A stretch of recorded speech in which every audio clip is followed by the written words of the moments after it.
Hello, ladies and gentlemen. Welcome back to our podcast, Classical Discoveries. Today, I think we have a very serious composer. Jens is in deep blue and pledge. And we are talking now about this.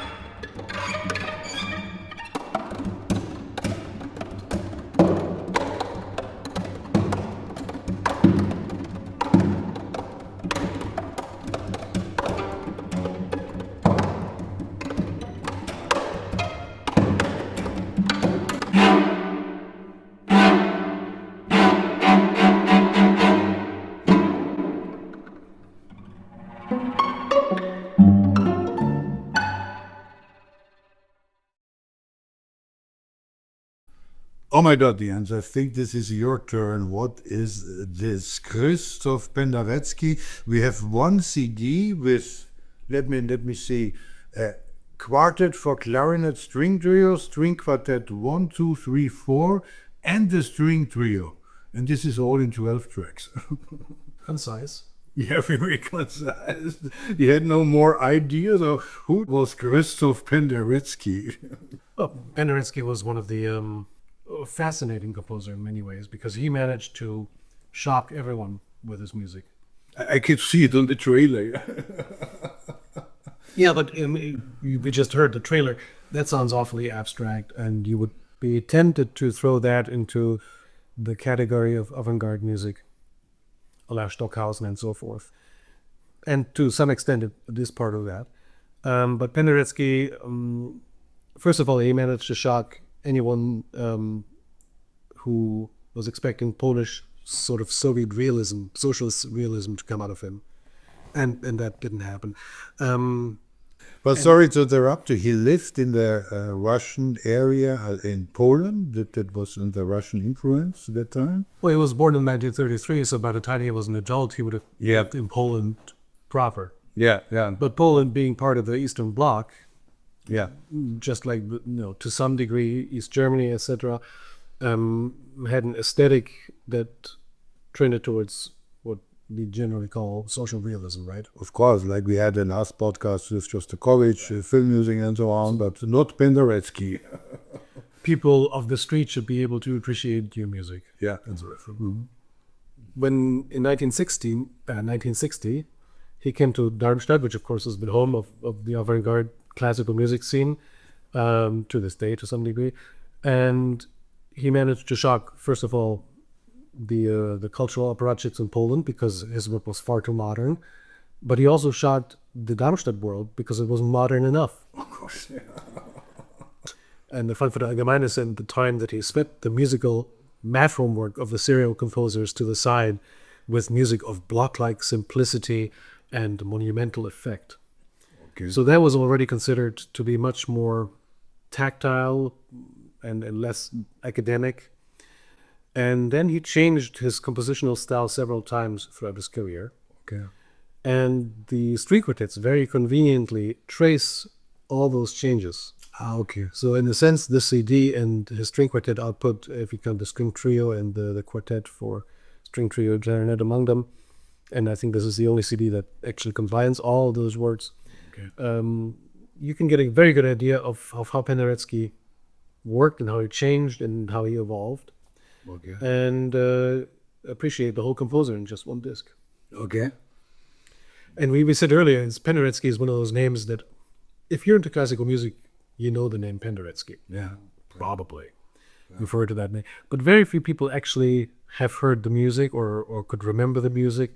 Yeah. And in some way, he is like Dvoretzky and Avopad and these composers that came from Soviet-dominated cultural realms, a composer that refused to be lumped together with the avant-gardists and composed works that are more appreciable for a regular listener.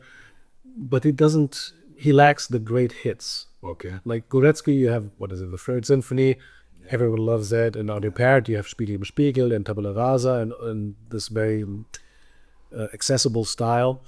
And Penderecki doesn't quite have that. Or do you have maybe, I don't know, one main work or two operas or 20 symphonies?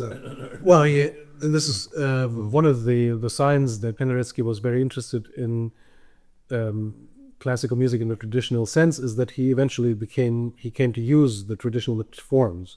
So he wrote symphonies. I think he wrote 8 symphonies.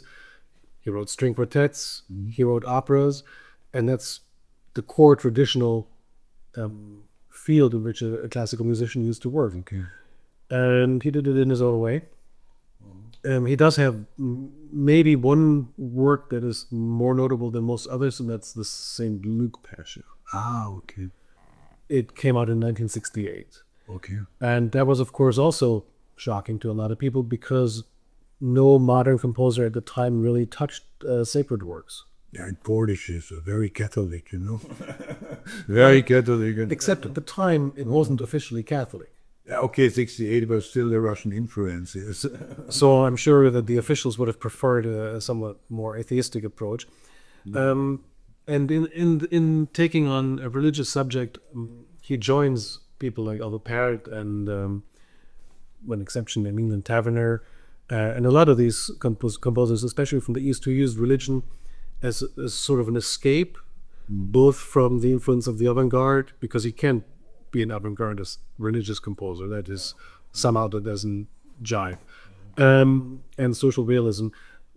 But unlike, for example, Pärt, it doesn't seem that religion was the main reason why Penderecki eventually broke with avant-gardism and modernism. He just felt that musically there wasn't much left to say, and that's why he drew on older styles, and it comes through in these string quartets eventually. Okay. Certainly with the quartet with clarinet. Okay.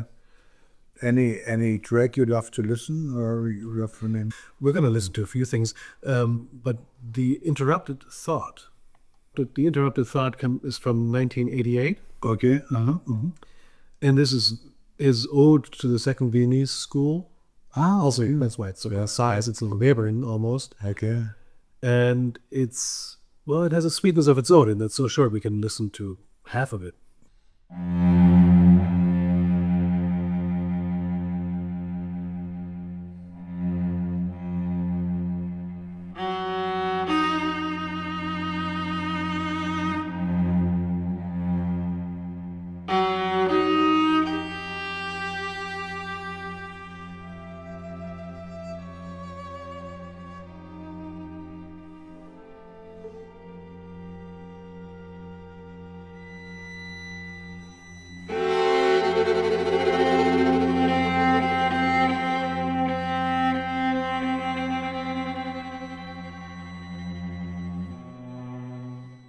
Well, it's a very meditative interrupted fourth, I would say.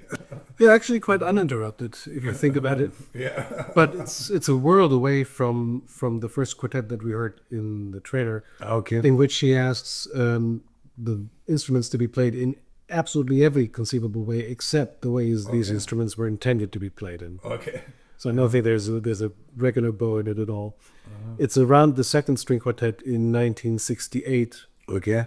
that he starts to change his style.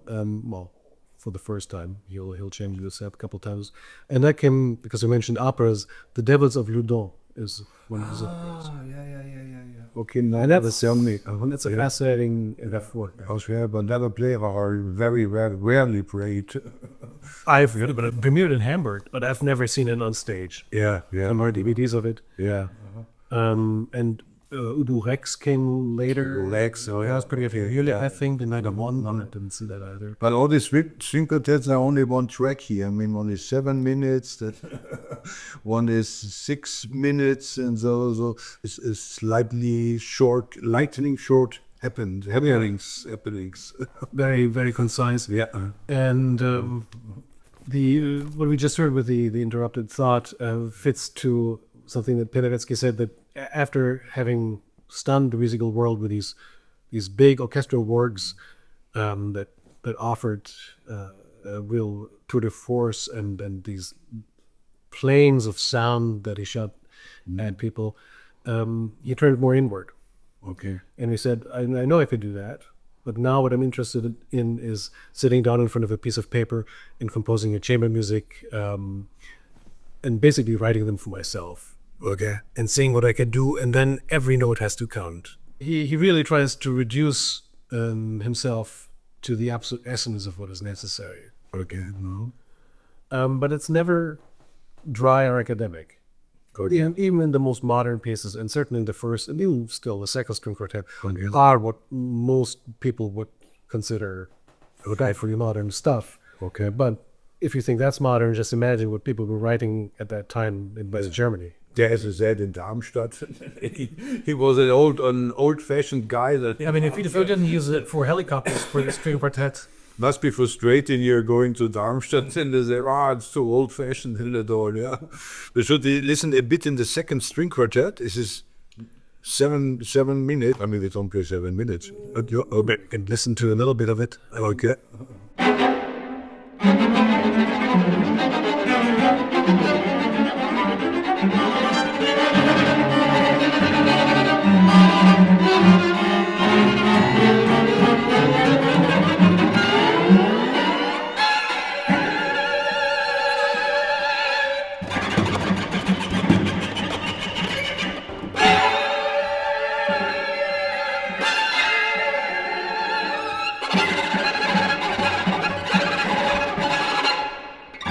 Oh yeah, that's beautiful for Sunday afternoon tea time classics.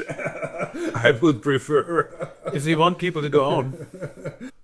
But unlike the first string quartet, here all the percussive effects are used, not in and of itself. They're not the reason for the whole work. They're meant as effects to propel the music. So there's a little change there. But if we want to go to the string trio, then we actually hear a neo-romantic string again. Still some of that punctuation and the rhythm that drives things, but in a much more sumptuous clothing, if you will. Yeah, And maybe just to get people to relax a little after. Because this piece is like everyone is waiting then from the Mozart quartet, but they put it on the program first. Penderecki, 7 minutes, we have to come through it. It's much easier to listen to in concert than maybe that you would seek it out on disc. But if people are still watching after what we just played, I want to see it on concert because to play this music, you're very poor musicians, you know. Oh, that's how I learned to love Bartok, I think. Because Really? Bartok too, if you're fairly naive and you love Mozart and you love Beethoven or whatever else there is, and Schubert, and then you hear Bartok, it sounds like noise. No, Bartok is but much more written and... Yeah, there is that, but I mean, if you don't remember a time where in your musical life Bartok sounded like noise, then you have selective memory. Okay. And the first time I really got into Bartok, the string quartet composer, was watching a string quartet, the Takas quartet, played right in front of my nose. And, I got all the chants bopping around, the rhythm and his hair going wild, and the first violinist, Dusenberry, puckering his lips as he does the pizzicatos. And suddenly the music felt tactile and I could experience it. And then I got into it. Okay. And it's a little bit like that with Penderecki, most of it anyway, or much of it. So we should now imagine some players in front of us. They are playing now the string trio.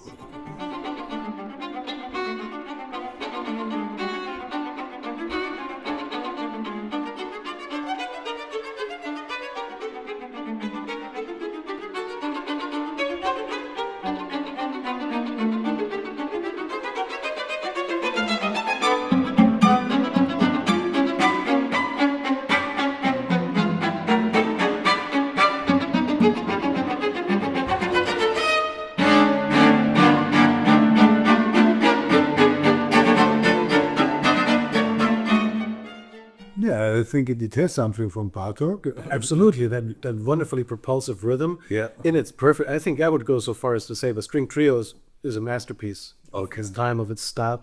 Okay. But unfortunately, string quartets are hard enough to pull off in concert. Who goes to hear a string trio? Yeah. I mean, you'd have to find a string quartet Yeah. where one is stepping outside and beer to get that piece performed in a concert. Yeah. That's its only problem. But musically, I think it's wonderful. But he also had this kind of this repressal from a communist party in Poland. Was it very strong at the time? Or Unlike some Soviet composers, he was fairly free to travel. okay. I mean, like I said, he'd gone to Donaueschingen in 1960. In the 1970s, he taught in Germany. Oh, really? Okay. Or late 60s, I think, to 70s. Very In the 70s, he taught at Yale Oh, really? Okay. for many years. So I don't think that musically he was particularly pressed because he had ways of having his music published and performed. And he was reasonably popular. Okay. Because in the same way that he shocked everyone and didn't cater to expectations, he also pleased people in that sense. It was the listenable face of modernity. Okay. And if we go yet one piece further down the line with the Clarinet Quartet, which he specifically composed because he said there are so many clarinet quintets. Okay. Where are the Clarinet Quartets? Well, here it is.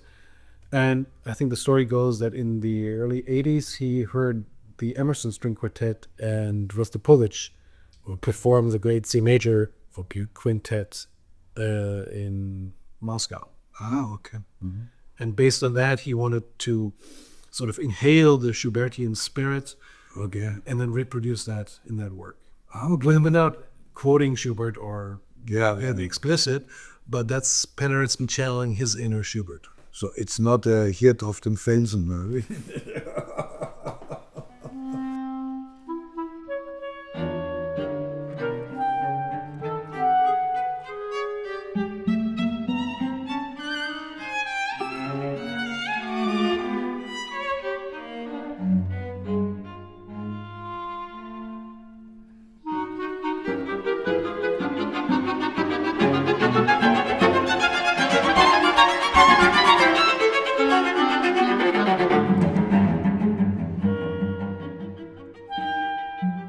Yeah, wow, the clarinet gives them all a more smooth harmonic sound.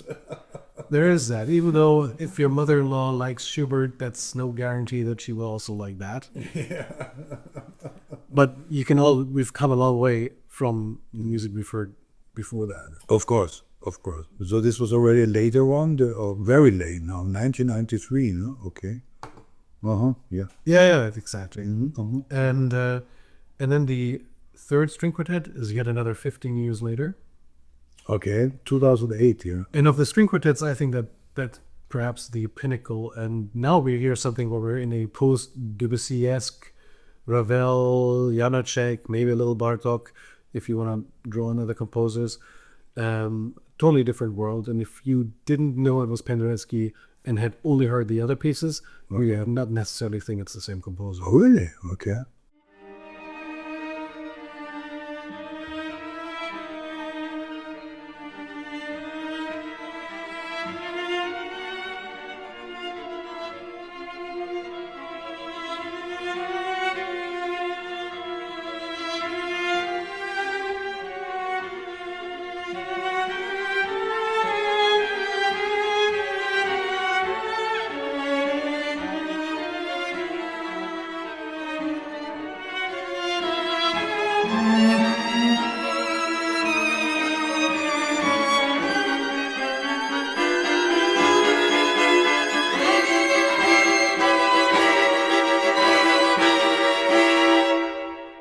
Thank you, ladies and gentlemen, that you're still watching our podcast. Hey, No, sir. But the interesting thing is, as you said, when many composers, they started as a revolutions, like this, we have to change everything. In their later years, they became more soft and mellow and much more melodic. Yeah. well, they have no reason to rebel anymore, I guess. And we've come to appreciate that there was something to be said about traditional ways and reshaping them.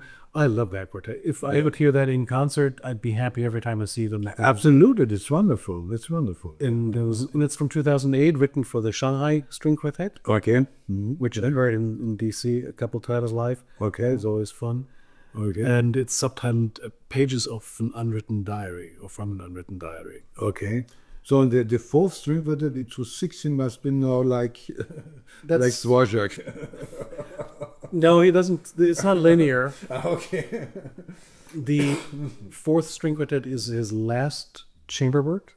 Okay. He was already ill. He would die a couple of years later. He died in 2020. And that's extremely brief. What is it? 5 minutes, if that. Yeah, 6 minutes. Mm-hmm. Yeah. Fourth string quartet, 6 minutes from 2016. And it has 2 tracks. Wow.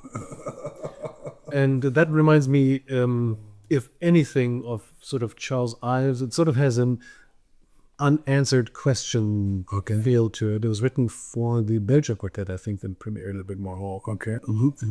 And it doesn't, it's not as substantial, it's not as, dare I say, romantic as the third quartet. It's perhaps more, I don't know if maybe I'm reading that into it, but an old man knowing that his time has come and reminiscing on and perhaps also, I don't know, whether it's in part as short as it is simply because he didn't have the strength anymore. Again, to Do all, but that's projection on my part. okay.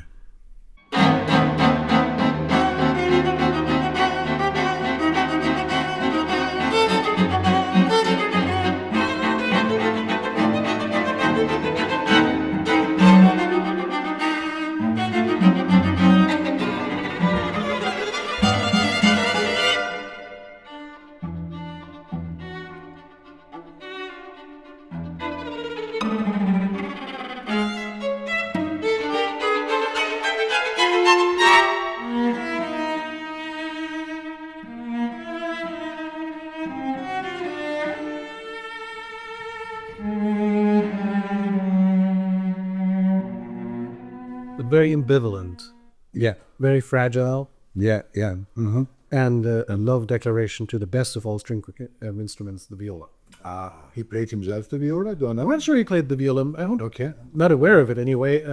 But he did like to feature the viola, Yeah. and he also liked to give all the instruments lots of room in his string quartets to shine. So there's, I think it's the third or the second quartet where each instrument has a longer cadenza. Okay.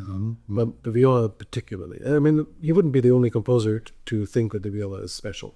Yeah. Bach, Mozart, Weger, Britten, etc. The whole violinists know that the viola is special. The whole orchestra knows that the viola is special. Well, it's their inner envy at appear that makes them come up with those nasty jokes. But it sounds to me, or it looks for me, he's really not only a forgotten composer, but also a hidden composer. He's not really, maybe you find in him some lexica, but the world did really not notice of him. Well, that's the strange part about Penderecki. Everyone knows the name, no one knows the music. Okay. And I can see how a lot of the pieces that are on this disc might scare people off that would just be as willing to listen to, say, the fourth and the third string quartet. Oh, yeah. Because they're so different. Yeah. But people don't know either. Okay. And again, what he lacks is that one really popular work, like a Goretzky Third Symphony or something comparable, which is a shame. But all the better it is to have a disc like this where you can hear everything, and if you don't want to hear everything, you skip the tracks to get to the good parts. Yeah, we should. You're meaning the good parts. I have a different meaning of good parts, so it's difficult to program a disc not in tracks, but in good parts. Okay, thank you very much, Jens, for this explanation to Krysztof Penderecki, a really very interesting and fascinating composer. Honestly, I will now listen more carefully to this disc. Hope you do that too, and you find some interest on this, and see you next time.